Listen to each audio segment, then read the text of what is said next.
Yo yo yo. Selamat Selamat apa ini? Sore. Di sini kita sore, nggak tahu kalian yang nonton nanti jam berapa. Ini ada teman kita, ada Bung Rama dan Bung Ico. Nah, kita lagi mau ngobrol-ngobrol seru nih, pengalaman dari Bung Rama berdagang jualan alat musik bass, karena beliau ini shippingnya bisa worldwide. Nah, ada pengalaman-pengalaman seru dari customer di luar negeri ataupun di dalam negeri. Gimana? Wah, ini kalau ngomong dagang nih ceritanya banyak juga ya. Karena kalau dagang ada juga dulu dagang, tapi juga ada pribadi, pembelian pribadi untuk gue pakai pribadi gitu kan. Coba gue ingin dulu ya. Pertama yang mana ya? NE2, Yamaha BB NE2 kayaknya kalau nggak salah. Sorry, bukan nih. Sebelum itu international transaction gue pertama Bass Mods. Pernah denger Bass Mods? Nggak pernah. Belum ya? Ada namanya merek Bass Mods, itu mirip-mirip Sayer. Sayer belum lahir waktu itu. Oh, tahun berapa? 2015-14 deh. Oh, Tapi sebelum itu dia udah ada Bass Mods. Jadi Bass Mods itu dia bikin model jazz bass modern, tapi kamu bisa custom. okay. Elektroniknya bisa di custom. Warnanya bisa. Nah, waktu itu gue pesen Maurice Fitzgerald, si Fred Hammond punya basis. Customnya dia, signaturenya dia. Signature. Yang dibikin oleh Bass Mods. Gue pesen itu waktu itu made in, setauku awalnya made in Indonesia bass itu. Oh iya. Tapi itu yang kelola orang Amerika dan rilisnya akhirnya nanti di Amerika. Jadi misalnya di assembly-nya di Indonesia, dikirim ke Amerika, final assembly segala macam, rilisnya di Amerika gitu. Dikirimnya dari Amerika, end produknya. Cuma nggak tahu, gue lupa yang gue bikin apakah masih Indonesia atau sudah Korea. Karena dia keluar dari Indonesia, dia Korea sekarang. Made in Korea si Bass Mods. Dan gue bikin, singkat cerita ternyata lama juga, hampir setengah tahun lebih deh nunggu di bass itu.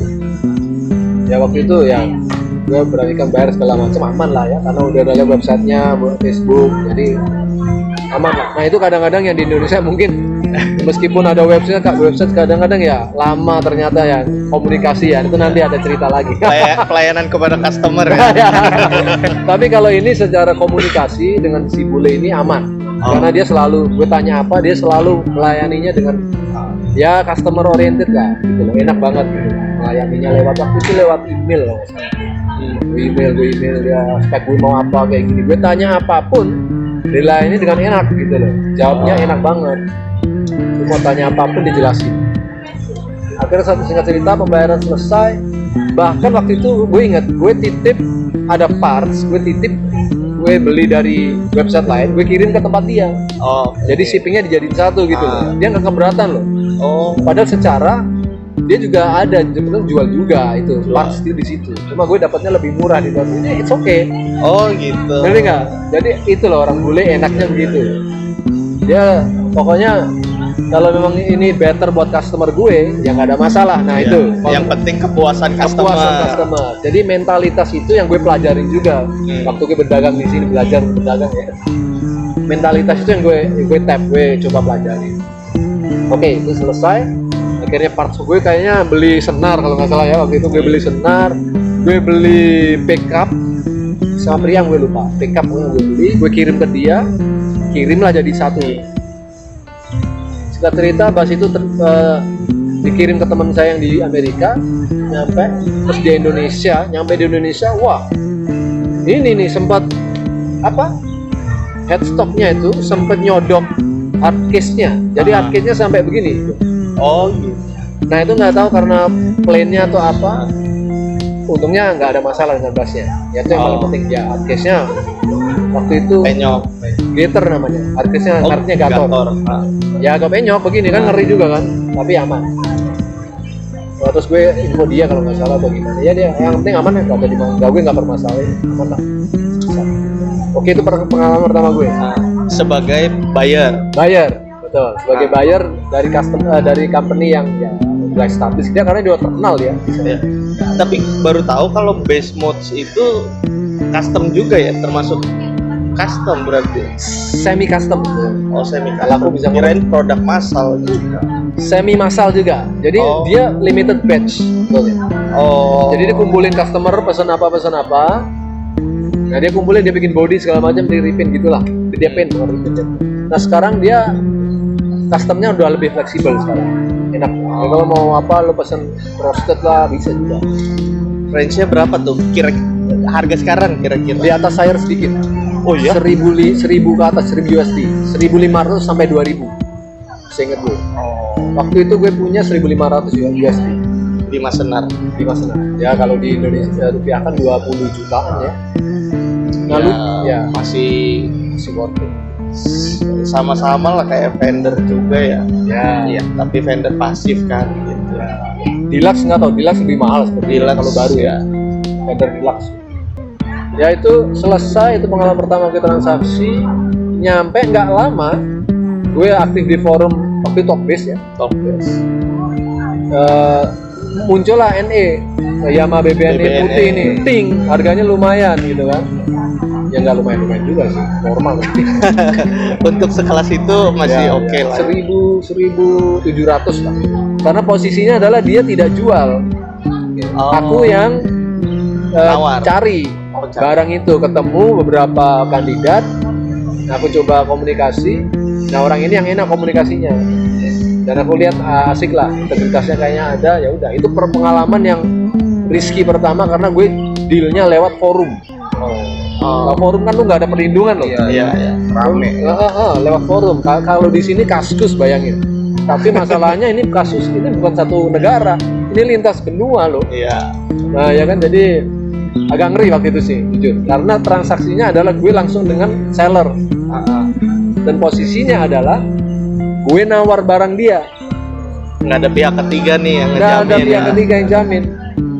Dan posisinya adalah lu kalau ya ini orang dagang udah tahu lah, lu nawar barang seseorang ya udah harganya lu nggak bisa terlalu goyang kan. Ya. Kecuali dia yang jual duluan. Iya, gue jual barang ini, gue ini, lu mau beli berapa? Lu bisa hajar dia. Nah ini cara hajar mengajar pun kekejamannya beda-beda tingkatnya ya. Orang Indonesia lebih kejam. orang Indo lebih kejam. Kalau nawar ya. Kalau nawar lebih kejam. Apalagi ibu-ibu yang nawar. Setengah harga guys. Setengah harga. Itu lebih kejam. Jadi nah kalau orang bule terutama Amerika itu enaknya adalah misalnya mereka open price ya. Mereka misalnya sebagai seller open price. Lu nggak bisa nawar lu sembarangan. Lu bisa di-ban malahan kalau nawar sembarangan. Gitu.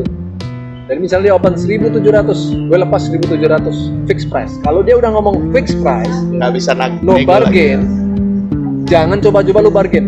Jangan coba-coba gini. Jangan coba-coba menerapkan mentalitas orang Indonesia di transaksi internasional. Setuju. Lu malu-maluin kita. Jadi kita ngomong ini ya, jangan. Karena gue pernah beberapa kali nggak bisa gitu. Karena dia begitu ngomong fixed price, ya udah, take it or leave it. Iya. Kalau lu mau, lu bayar. Lu jangan banyak. Bisa nggak? Bisa dia bilang 1.700 open, 1.200 deh. Lu dimaki. Iya. Karena mereka, tapi biasanya mereka tuh open price pun cukup rasional harganya. Itu dia. Mereka nggak kayak di, ya kita jadi ngomongin di sini. Nah ini ngurutnya jauh juga sih Yos. Maksudnya reasonable kita sama sana agak beda. Gini, sekarang lu ngomong, misalnya gue buka barang gue jual di Indonesia untuk orang Indonesia. Misalnya gue jual barang saya bekas gitu ya. Ini bekas nih, baru 3 hari. Dan ini katakan asumsinya adalah gue orang jujur ya. Bukan gue udah pakai setahun gue ngomong baru 3 hari. Nah itu udah beda lagi case-nya. Ini bener-bener gue baru 3 hari, gue pakai di dalam ruangan. Kalau gue nggak cocok soundnya, gue nggak cocok warna atau apa, gue jual lagi. Dan gue buka di listingan gue baru 3 hari. Potong kepala ya, yang nawar pasti. Misalnya belinya 4,5, ya udah baru 3 hari ya gue lepas 4,3 deh. Ya, reasonable lah ya, 4,3 lah ya. Worth it lah. Yang nawar tuh pasti di bawah 4. Iya kan? Pasti. Bro, 3,5 dong bro. Aduh, kayak gitu gimana? Maksudnya kalau bandingin dengan ya di sana ya kayak NE gue ya, transaksi dia buka, bukan dia buka, waktu itu gue tawar ya, akhirnya dia ngomong 1.700 US deh, karena gue nggak mau jual sebetulnya ya, udah alasan itu. Tapi gue ingin beli, gue ingin beli. Ya udah, saya lupa apakah saya tawar atau enggak dulu, saya lupa. Mungkin saya tawar, tapi akhirnya turun cuma $50 itu. Turunnya cuma $50. Ya di sini 700-800 ribu lah. Iya. Tapi $50 sana enggak, ya kecil gitu loh. Ya, kalau buat kita 800 kan lumayan. Lumayan. Nah itu beda kurs lah, beda ya. Tapi intinya adalah kalau dia buka fixed price, jangan coba-coba ditawar guys. Kalau untuk transaksi apa international transaksi. Tapi nggak berani nawar karena pernah sama orang luar juga, kalau dia buka open price mau nawar nggak berani, langsung tanya fixed price-nya atau base price berapa. Kalau dia udah ngomong base price, kita udah tahu nggak bakal bisa nawar lagi, dan dia udah pasti itu harga paling bagus yang bisa dia kasih itu segitu gitu. Udah tinggal balik lagi, take it or leave it Ya. gitu ya. Itu yang benar. Mending gitu kalau sama orang luar. Kalau sama orang kita mau tawar setengah harga mungkin masih sopan dalam tanda petik. Akhirnya begini Yos, yang aku lihat di culture kita, dagang musik yang kita ngomong musik dulu yang kita tahu ya. Kalau udah barang lain kita mungkin beda ya. Beda. Ya kan? Kita ngomong alat musik terutama bass. Akhirnya gini, sekarang prinsip gue akhirnya gue akan taruh pasang harga di atas yang gue mau. Karena mereka akan nawar jauh di bawah itu gitu ya. That's it. Itu dia. Misalnya gue yang tadi kasus sayur yang bekas misalnya kan, gue pengennya adalah gue mentok di 4,3 di 4 ya di 4. Kalau 3 hari paket, new-nya 4,5, akan gue pasang di 4,4 atau 4,5 deh, lebih murah dari baru 50.000. Karena akan banyak yang nawar pasti di bawah itu. Ya kan, jadi akhirnya ada yang nawar nih, misalnya ada 3 orang yang nawar, 1 orang yang nawar langsung, bro 3,5, blacklist ya, gue nggak mau jawab, udah, biasanya gue gitu bro, ya, blacklist. Terus gue lihat dulu, kalau misalnya sekarang medsos kan jualan di IG, di Facebook, gue lihat dulu, ini orang mau nawar saya, dia punya bahasa apa ya, oh bahasanya banyak. Gue akan lihat biasanya, oh cara komunikasinya gini, oh orang ini kayaknya tajir, oh kayaknya asik. Gue lihat background dia, gue screening lah, ini gue screening background. Kalau dia layak menurut gue worth it, akan gue jawab. Tapi kalau ini kayaknya abal-abal, gue nggak jawab. Dan seringkali 90% gue bener selama ini. Yang gue nggak jawab itu abal-abal. Dia ngawur apa namanya? Hit and run. Hit and run. Ya, dia nawar hilang, nah, kan jengkelin kan. Nah, biasanya begitu. CLBK apa itu CLBK? Cuma lihat beli kagak. Betul. Nah seringkali sekarang cara gue adalah kalau ada buyer yang tanya, calon buyer yang mau tawar barang gue akan langsung tembak. Gue akan kasih informasi yang dia perlu, yang dia tanya pertama, lalu langsung gue tembak. Mau kirim di mana? Nah gue mau ngetes ini serius nggak? Atau biasanya lebih halus dari gue, budget berapa? Karena aku nggak mau wasting time, jawab pertanyaan demi pertanyaan. Ternyata budgetnya 3 juta, tanyanya harga 15 bro. Iya. Kan itu wasting time kalau dalam hal perdagangan gitu. Jadi biasanya budget tuh berapa? 5 juta. Oh, langsung akhirnya aku akan jawab sesuai budget dia. Gitu. Gue nggak akan kasih dia V10 yang harga 20 juta, dia nggak sanggup. Jadi dia cuma 5 juta. Yaudah bro, M2 atau V3 aja deh. Iya, yang sesuai budget saja. Tapi baik tadi bro, yang masalah barang bekas ya itu. Akhirnya kan orang naruhnya adalah di atas harapan dia, karena pasti akan ditawar sadis. Iya. Gitu. Makanya lihat di sosmed atau link dagang di kita tuh harganya buset. Kok mahal-mahal banget gitu kan jadinya. Jadinya begitu, betul. Sampai maksudnya orang yang benar-benar mau beli jadi takut nawar juga. Ini kok segini mahal ya? Emang harga naik ini kah gitu loh. Jadi orang ngeri sendiri sebenarnya. Nah, itu sebetulnya menurut gue adalah efek domino dari yang tadi. Ya, kekejaman si buyer Buyer tadi akhirnya si sellernya pasang tameng perisai dulu, naikin up harga. Ya ruginya di seller juga yang tadi akhirnya orang mau niat beli takut nawar, tanya pun takut. Iya kan bro. Jadi akhirnya, aduh, ngeri nih harganya. Gue nggak jadi deh. Padahal dia ingin beli. Iya betul. Nah itulah mix culture di Indonesia yang akhirnya membuat kita repot. Jadi serba salah. Jadi Antara serba buyer salah. dan seller jadi serba salah. serba salah. Jadi mendingan kalau mau beli, mendingan sama yang udah kenal aja. Ya. Lebih enak kan. Jadinya begitu, betul. Dan gini bro, ada satu lagi yang sangat berbahaya, tanda kutip, dan mengkhawatirkan adalah gini.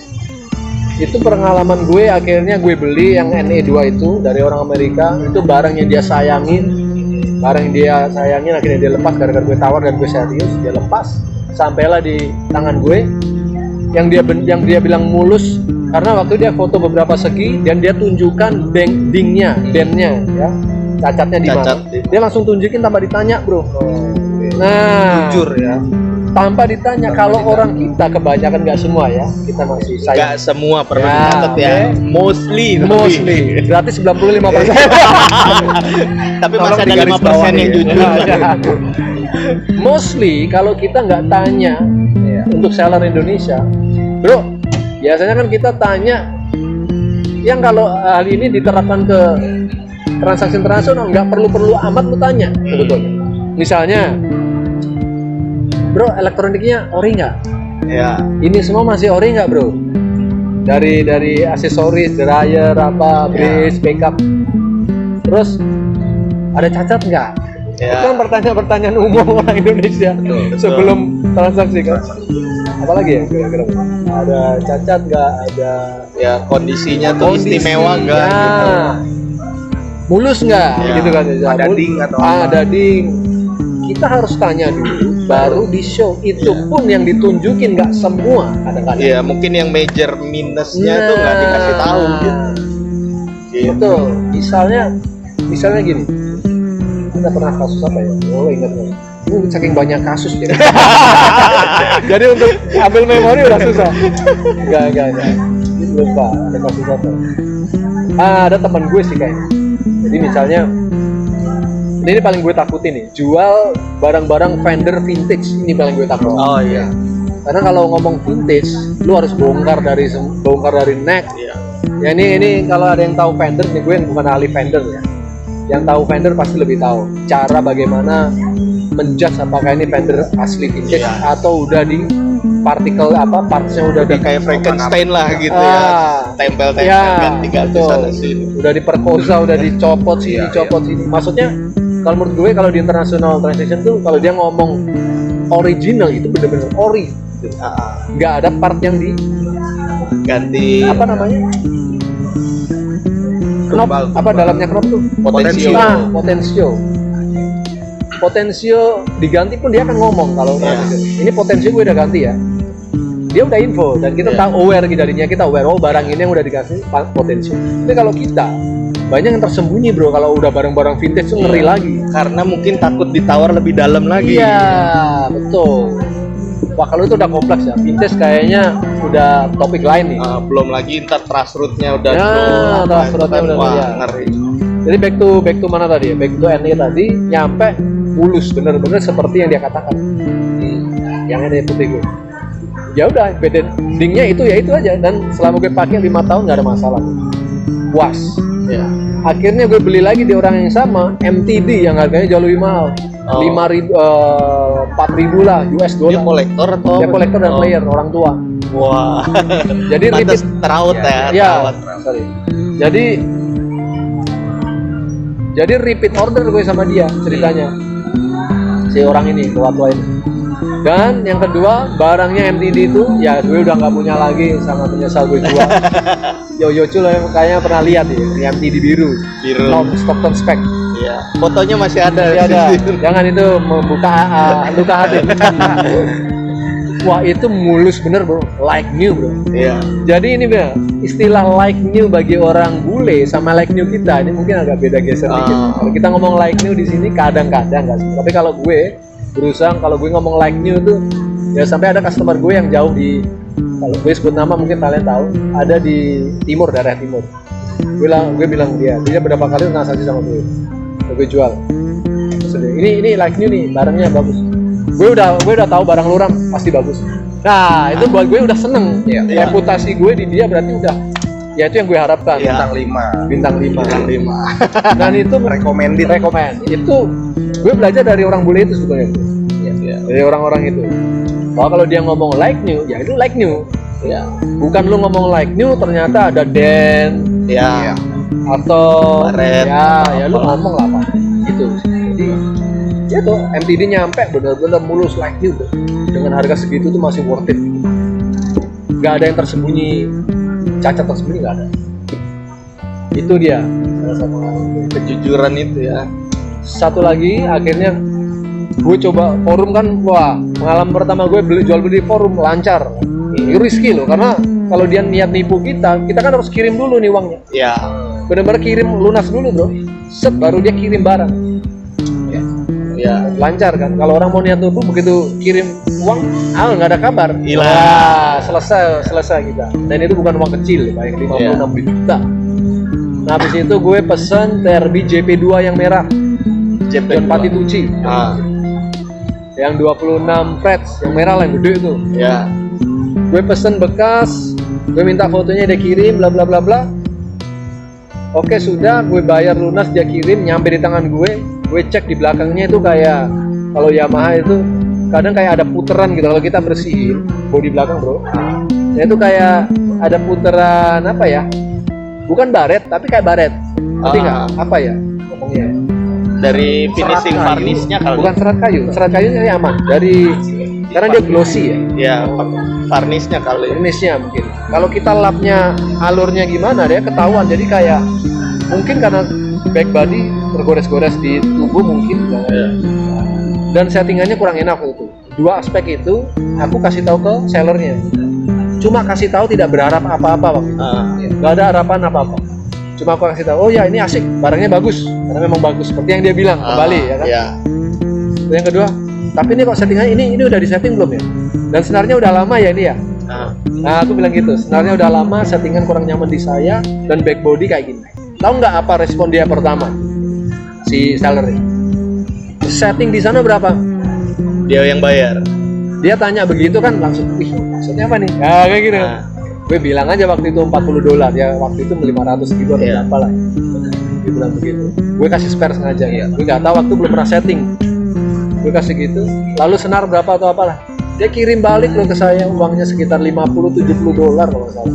Untuk biaya itu. Untuk semua kekurang puasan saya yang sebetulnya saya nggak menuntut. Oh. Itu sebagai servis dia. Oke. Seller. Nah itu dia yang saya pelajarin lagi.